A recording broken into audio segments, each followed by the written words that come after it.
சாந்தி 28-2-2026 காலை முரளி பாப்தாதா மதுபன். சாராம்சம். இனிய குழந்தைகளே, நீங்கள் இறை சமுதாயத்தினராவீர்கள். நீங்கள் ஞான சூரியனாகிய தந்தையை இனங்கண்டு விட்டீர்கள். நீங்கள் இப்பொழுது விழித்து எழுந்துள்ளீர்கள். ஆகவே நீங்கள் ஏனையோரை விழித்தெழச் செய்ய வேண்டும். கேள்வி: பல்வேறுபட்ட முரண்பாடுகள் இருப்பது ஏன்? அவற்றுக்கான தீர்வு என்ன? பதில்: சரீர உணர்வு உள்ள பொழுது பல்வேறுபட்ட முரண்பாடுகள் உள்ளன. மாயையின் சகுனங்கள் உள்ளன. பாபா கூறுகிறார், ஆத்ம உணர்வு உடையவர்களாகி உங்களை சேவையில் ஈடுபடுத்துங்கள். நினைவு யாத்திரையில் நிலைத்திருங்கள். தீய சகுனங்கள் அனைத்தும் அகற்றப்பட்டுவிடும். ஓம் சாந்தி. ஆன்மீக குழந்தைகளாகிய உங்களுக்கு விளங்கப்படுத்தவும் உங்களுக்கு ஸ்ரீமத்தை கொடுக்கவும் தந்தை வந்துள்ளார். நாடக திட்டத்திற்கேற்பவே அனைத்தும் இடம் பெற வேண்டும் என குழந்தைகளாகிய நீங்கள் புரிந்து கொண்டுள்ளீர்கள். மிக சொற்ப நேரமே எஞ்சியுள்ளது. ராவணனின் உலகிலிருந்து இப்பாரதம் மீண்டும் ஒருமுறை விஷ்ணு உலகமாக ஆக்கப்பட வேண்டும். தந்தை மறைமுகமானவர். இக்கல்வியும் மறைமுகமானதாகும். பல நிலையங்கள் உள்ளன. சிறிய பெரிய நிலையங்கள் சிறிய கிராமங்களிலும் பெரிய நகரங்களிலும் உள்ளன. பல குழந்தைகளும் உள்ளார்கள். குழந்தைகள் ஒரு சவாலை விடுத்துள்ளார்கள். ஆகவே எப்பொழுதெல்லாம் நீங்கள் ஏதாவது புத்தகங்களை எழுதும் போதும் நீங்கள் எழுத வேண்டும், எங்களுடைய இந்த பாரத தேசத்தை நாங்கள் நிச்சயமாக ஸ்வர்க்கமாக ஆக்குவோம். நீங்களும் உங்கள் பாரத தேசத்தின் மீது அதிகளவு அன்பை கொண்டிருக்கிறீர்கள். ஏனெனில் 5000 வருடங்களுக்கு முன்னர் இப்பாரதம் ஸ்வர்க்கமாக இருந்தது என்பதை நீங்கள் புரிந்து கொள்கிறீர்கள். பாரதம் மிகவும் ராஜரீகமாகவும் அழகாகவும் இருந்தது. அது ஸ்வர்க்கமென அழைக்கப்பட்டது. பிரம்மாவின் வாய்வழி தோன்றல்களாகிய உங்களுக்கு மாத்திரமே இந்த ஞானம் உள்ளது. ஸ்ரீமத்தை பின்பற்றுவதால் நாங்கள் நிச்சயமாக பாரதத்தை ஸ்வர்க்கமாக ஆக்க வேண்டும். நீங்கள் அனைவருக்கும் பாதையை காட்ட வேண்டும். எவ்விதமான முரண்பாட்டுக்குமான கேள்வியே கிடையாது. எவ்வாறு உங்களால் இதை கண்காட்சி படங்களுடன் விளம்பரப்படுத்த முடியும் எனவும் செய்தித்தாள்களில் படங்களை பரிசுரிக்க முடியும் எனவும் நீங்கள் அமர்ந்திருந்து உங்கள் மத்தியில் கலந்துரையாட வேண்டும். பாரதத்தை எவ்வாறு முன்னேற்றுவது என்பதை கலந்து ஆலோசிப்பதற்கு அரசாங்க உத்தியோகத்தர்கள் எவ்வாறு ஒன்று கூடுகிறார்களோ அவ்வாறே இதை உங்கள் மத்தியில் கலந்துரையாடுவதற்கும் ஒரு கருத்தரங்கை நடத்துங்கள். எவ்வாறு அனைத்து விஷயங்களையும் தீர்த்து கொள்வது என்பதையும், எவ்வாறு பாரதத்தில் மீண்டும் ஒருமுறை அமைதியையும் சந்தோஷத்தையும் ஸ்தாபிப்பது என்பதையும் அவர்கள் அமர்ந்திருந்து கலந்துரையாடுகிறார்கள். அந்த அரசாங்கம் தொடர்ந்தும் அம்முயற்சியை செய்கிறது. உங்கள் பாண்டவ அரசாங்கம் நினைவு கூறப்படுகிறது. இதுவும் முக்கியமான இறை அரசாங்கமாகும். இது உண்மையில் தூய இறை அரசாங்கம் என அழைக்கப்படுகிறது. தூய்மை ஆக்குபவராகிய தந்தை இங்கே அமர்ந்திருந்து தூய்மையற்ற குழந்தைகளை தூய உலகின் அதிபதிகளாக ஆக்குகிறார். குழந்தைகளாகிய நீங்கள் மாத்திரமே இதை அறிவீர்கள். பாரதத்தின் ஆதி சனாதன தேவி தேவதா தர்மமே பிரதான விஷயமாகும். இதுவே உருத்ர ஞான யாகம் என்பதை குழந்தைகளாகிய நீங்கள் புரிந்து கொள்கிறீர்கள். தந்தை சிவனாகிய கடவுளே உருத்ரர் என அழைக்கப்படுகிறார்.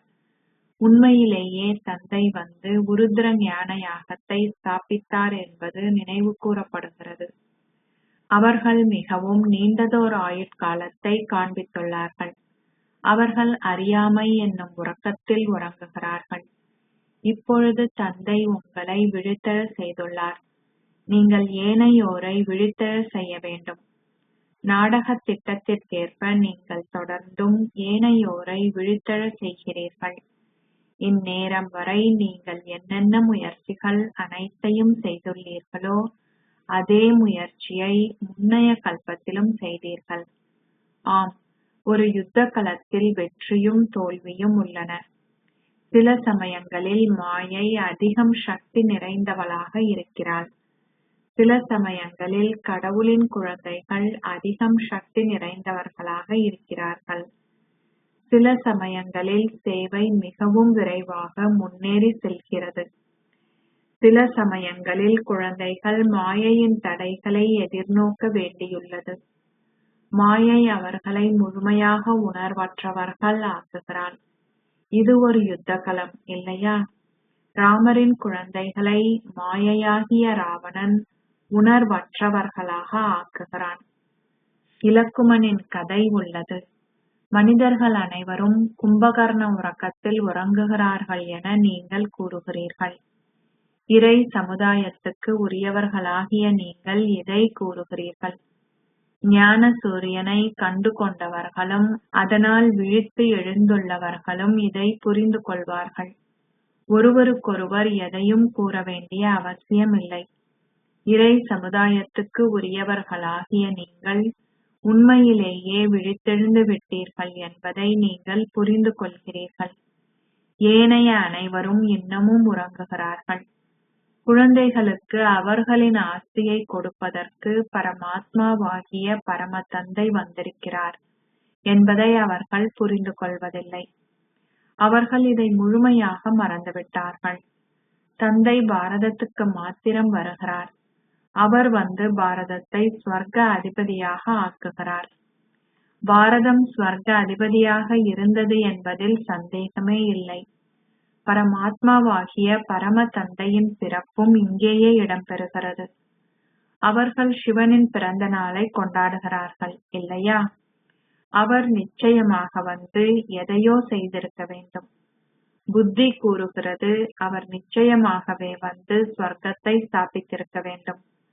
தூண்டுதலினூடாக ஸ்தாபனை இடம்பெற முடியாது. இங்கு குழந்தைகளாகிய உங்களுக்கு ராஜயோகம் கற்பிக்கப்படுகிறது. உங்களுக்கு நினைவு யாத்திரை விளங்கப்படுத்தப்படுகிறது. தூண்டுதலினூடாக ஒளி பரவ முடியாது. சங்கரருக்கு ஒரு தூண்டுதல் கிடைக்கிறது எனவும் அப்பொழுதே யாதவர்கள் ஏவுகணைகள் போன்றவற்றை உருவாக்குகிறார்கள் எனவும் அவர்கள் நம்புகிறார்கள். எவ்வாறாயினும் அதில் தூண்டுதலுக்கான கேள்வியே கிடையாது. ஏவுகணைகளை உருவாக்குவது நாடகத்தில் அவர்களின் பாகம் என்பதை நீங்கள் புரிந்து கொள்கிறீர்கள். நாடகத்துக்கேற்ப விநாசம் இடம்பெற வேண்டும். மகாபாரத யுத்தத்தில் ஏவுகணைகள் பயன்படுத்தப்பட்டன என்பது நினைவு கூறப்பட்டுள்ளது. கடந்த காலத்தில் இடம்பெற்றவை அனைத்தும் திரும்ப திரும்ப இடம்பெற வேண்டும். ஒரே தர்மம் இருக்கப் போகின்ற பாரதத்தில் நீங்கள் ஸ்வர்க்கத்தை ஸ்தாபிப்பீர்கள் என நீங்கள் உத்தரவாதம் அளிக்கிறீர்கள். பல சமயங்கள் அழிக்கப்படும் என்பதை நீங்கள் எழுதுவதில்லை. ஸ்வர்க்கம் ஸ்தாபிக்கப்பட்ட பொழுது வேறு சமயங்கள் எதுவும் இருக்கவில்லை என்பது தெளிவாக எழுதப்பட்டுள்ளது. நீங்கள் இப்பொழுது இவை அனைத்தையும் புரிந்து கொள்கிறீர்கள். சிவன், பிரம்மா, விஷ்ணுவுக்கே அதி மகத்துவமான பாகங்கள் உள்ளன. பிரம்மா விஷ்ணு ஆகுகிறார், விஷ்ணு பிரம்மா ஆகுகிறார். இவை மிகவும் ஆழமான விஷயங்களாகும். விஷ்ணு எவ்வாறு பிரம்மா ஆகுகிறார், பிரம்மா எவ்வாறு விஷ்ணு ஆகுகிறார் என்பன மிகவும் விரைவாக விவேகிகளான குழந்தைகளின் புத்தியில் பிரவேசிக்கின்றன. தேவ சமுதாயமும் உருவாக்கப்பட்டது. அது ஒருவர் மட்டும் உருவாக்கப்பட்டதற்கான கேள்வியே கிடையாது. குழந்தைகளாகிய நீங்கள் இவ்விஷயங்களை புரிந்து கொள்கிறீர்கள். உலகில் உள்ள ஒரு நபரேனும் இவ்விஷயங்களை புரிந்து கொள்வதில்லை. அவர்கள் லக்ஷ்மி நாராயணனையும் விஷ்ணுவையும் வழிபட்டாலும் விஷ்ணுவே லக்ஷ்மி நாராயணனின் இரட்டை ரூபம் என்பதையும் புதிய உலகில் ராஜ்யத்தை ஆட்சி செய்பவர் என்பதையும் அவர்கள் புரிந்து கொள்வதில்லை. எவ்வாறாயினும் மனிதர் எவருக்கும் 4 கரங்கள் இருப்பதில்லை. சூட்சும லோகத்தில் காட்டப்பட்டுள்ள இந்த இலக்கும் குறிக்கோளும் இல்லற பாதையை சித்தரிப்பதற்கே ஆகும். எவ்வாறு முழு உலகினதும் வரலாறும் புவியியலும் திரும்ப திரும்ப இடம் பெறுகிறது என்பது எவருக்கும் தெரியாது. அவர்கள் தந்தையை அறியாததனால் எவ்வாறு அவர்களால் அவரின் படைப்பை அறிந்து கொள்ள முடியும்? தந்தை மாத்திரமே உங்களுக்கு படைப்பின் ஆரம்பம், மத்தி, இறுதியின் இந்த ஞானத்தை கூறுகிறார். ரிஷிகளும் முனிவர்களும் கூறுவது வழக்கம், எங்களுக்கு தெரியாது. அவர்கள் தந்தையை அறிந்திருப்பின் அவர்கள் படைப்பின் ஆரம்பம், மத்தி, இறுதியை அறிந்திருப்பார்கள். ஆகவே எவ்வாறு அவர்களால் படைப்பையோ அல்லது படைப்பின் ஆரம்பம், மத்தி, இறுதியையோ அறிந்து கொள்ள முடியும்? தந்தை கூறுகிறார், நான் ஒருமுறை மாத்திரமே வந்து இந்த முழு ஞானத்தையும் குழந்தைகளாகிய உங்களுக்கு கூறுகிறேன். பின்னர் நான் மீண்டும் வருவதில்லை. ஆகவே எவ்வாறு அவர்களால் படைப்பவரையோ அல்லது படைப்பின் ஆரம்பம், மத்தி, இறுதியையோ அறிந்து கொள்ள முடியும்? தந்தையே கூறுகிறார், சங்கம யுகத்தை தவிர வேறு எந்த நேரத்திலும் நான் வருவதில்லை. நீங்கள் என்னை சங்கம யுகத்திலேயே அழைக்கிறீர்கள். சத்திய யுகம் தூய்மையானது எனவும் கலியுகம் தூய்மையற்றது எனவும் கூறப்படுகின்றன. ஆகவே நான் நிச்சயமாக தூய்மையற்ற உலகின் இறுதியிலேயே வருவேன். நான் கலியுக இறுதியில் வந்து தூய்மையற்றவர்களை தூய்மையாக்குகிறேன். சத்திய யுகத்தின் ஆரம்பத்தில் அனைவரும் தூய்மையானவர்கள் ஆவார்கள். இது புரிந்து கொள்வதற்கு மிகவும் இலகுவான விஷயம். தூய்மையாக்குபவரான தந்தை எப்பொழுது வருகிறார் என்பதை பற்றிய எதனையும் மக்கள் புரிந்து கொள்வதில்லை. இப்பொழுது கலியுக இறுதியாகும். அவர்கள் கூறுவதைப் போல் கலியுகம் கடந்து செல்வதற்கு இன்னமும் 40,000 வருடங்கள் இருப்பின் நீங்கள் மேலும் எவ்வளவு அதிகமாக தூய்மையற்றவர்களாகுவீர்கள். அப்பொழுது அதிகளவு துன்பம் இருக்கும், முற்றாகவே சந்தோஷம் இருக்காது. அவர்கள் எதையும் புரிந்து கொள்ளாத காரணத்தினால் அவர்கள் கார் இருளில் இருக்கிறார்கள். உங்களால் இதை புரிந்து கொள்ள முடியும். குழந்தைகளாகிய நீங்கள் ஒருவரையொருவர் சந்திக்க வேண்டும். நீங்கள் படங்களை மிகவும் தெளிவாக விளங்கப்படுத்த வேண்டும். படங்கள் போன்றவை அனைத்தும் நாடகத்திற்கேற்ப உருவாக்கப்பட்டுள்ளன. நேரம் கடந்து செல்கையில் நாடகம் அதே விதமாக தொடர்கிறது என்பதை குழந்தைகளாகிய நீங்கள் புரிந்து கொள்கிறீர்கள். சில குழந்தைகளின் ஸ்திதி தொடர்ந்தும் தளம்பல் அடைகிறது. சில சமயங்களில் அது உயர்வாகவும் சில சமயங்களில் அது தாழ்வாகவும் உள்ளது.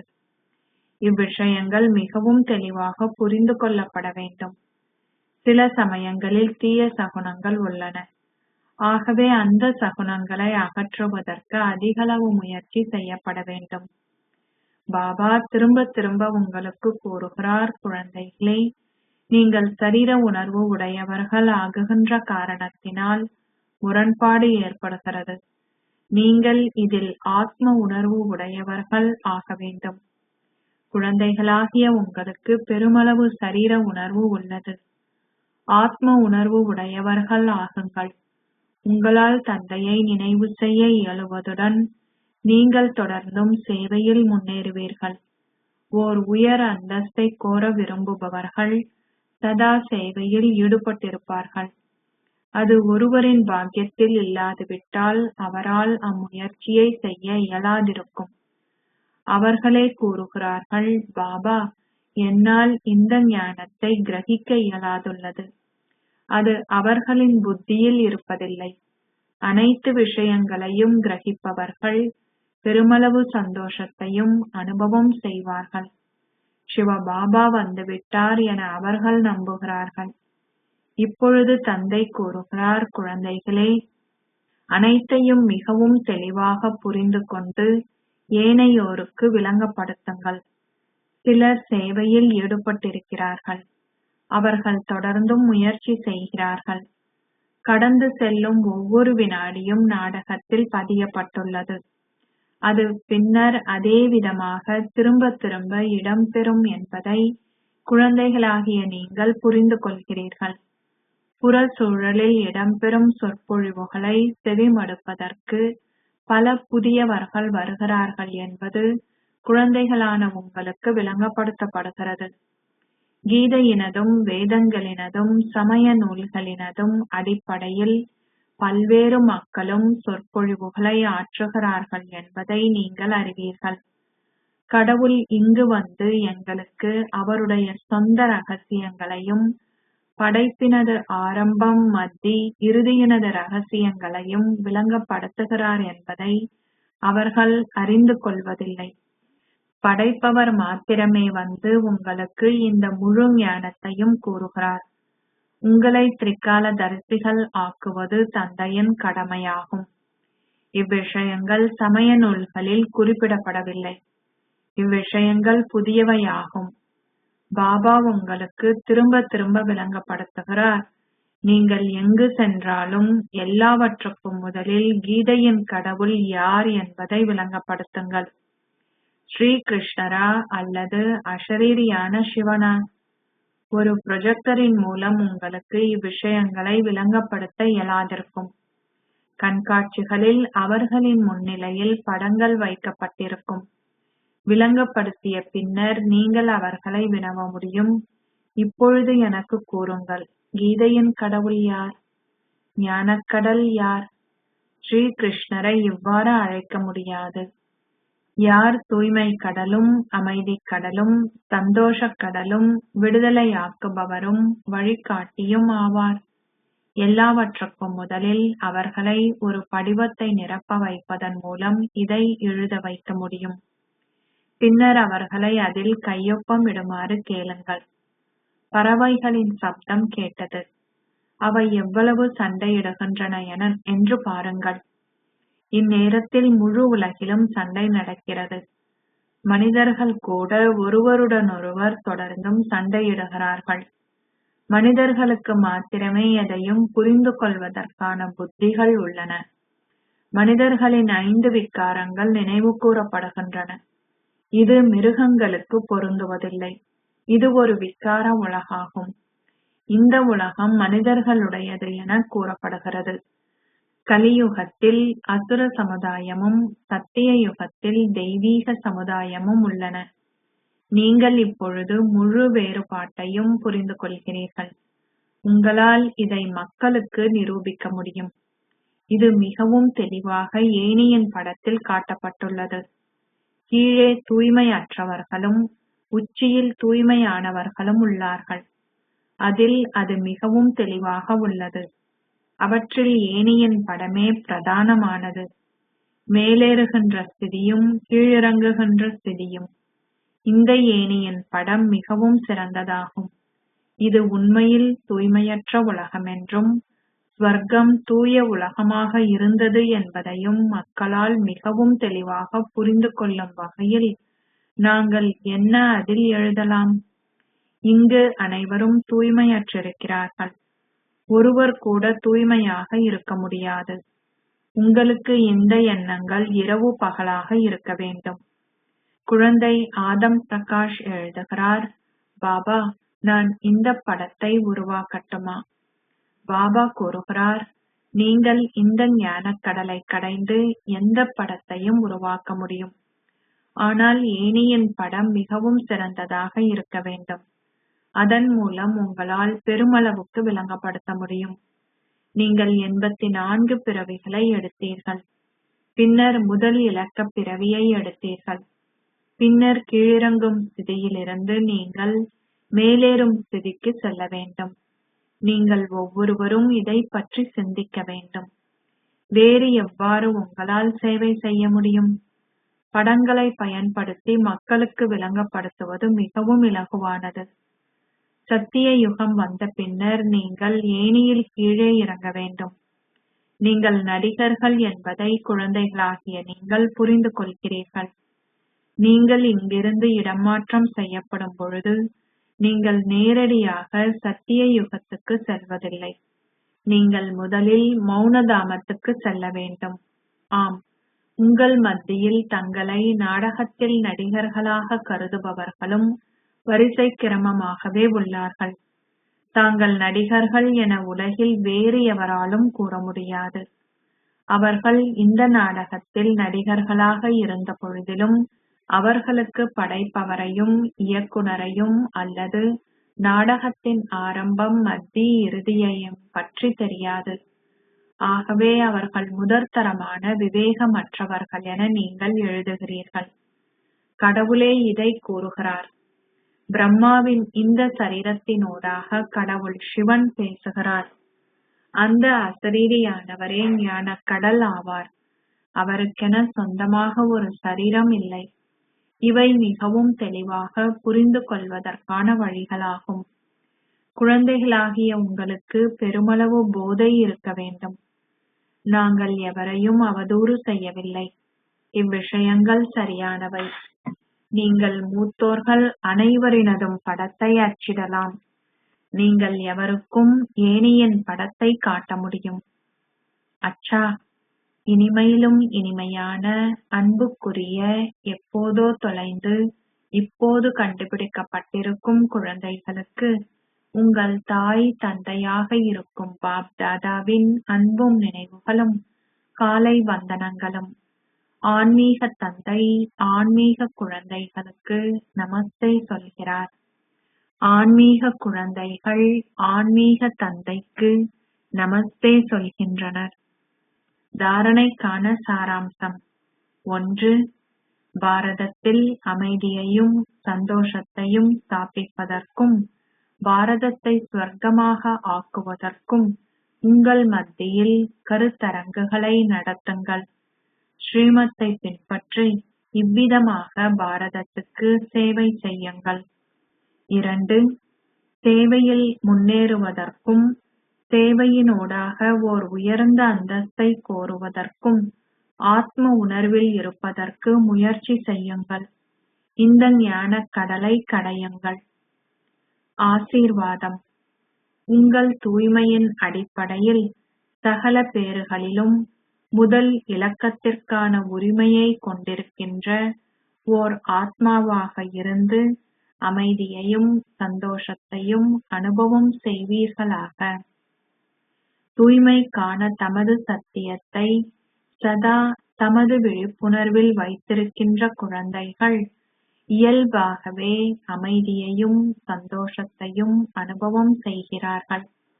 தூய்மைக்கான உரிமையை கோருவதில் முதல் இலக்கத்தை கொண்டிருப்பது என்றால் சகல பேறுகளிலும் முதல் இலக்கத்தை கொண்டிருப்பது என்று அர்த்தம்.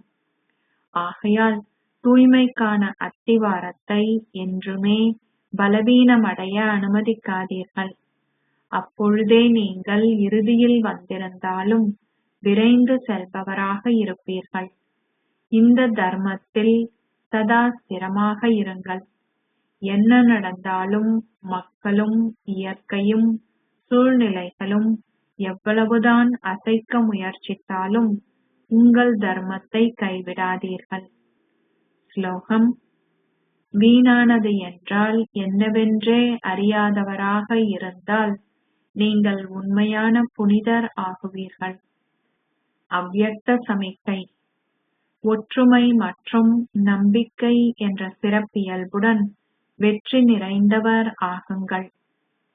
பாப்தாதா ஒவ்வொரு குழந்தையும் ஸ்திரமான மேன்மையான ஸ்திதி என்ற ஆசனத்தில் அமர்ந்திருப்பவராகவும் ஏகாந்தத்தில் இருப்பவராகவும் சரீரமற்று இருப்பவராகவும் ஒற்றுமையை ஸ்தாபிப்பவராகவும் ஒரேயொருவருக்கே உரியவராகவும் சிக்கனத்தின் அவதாரமாகவும் இருப்பதையே விரும்புகிறார்.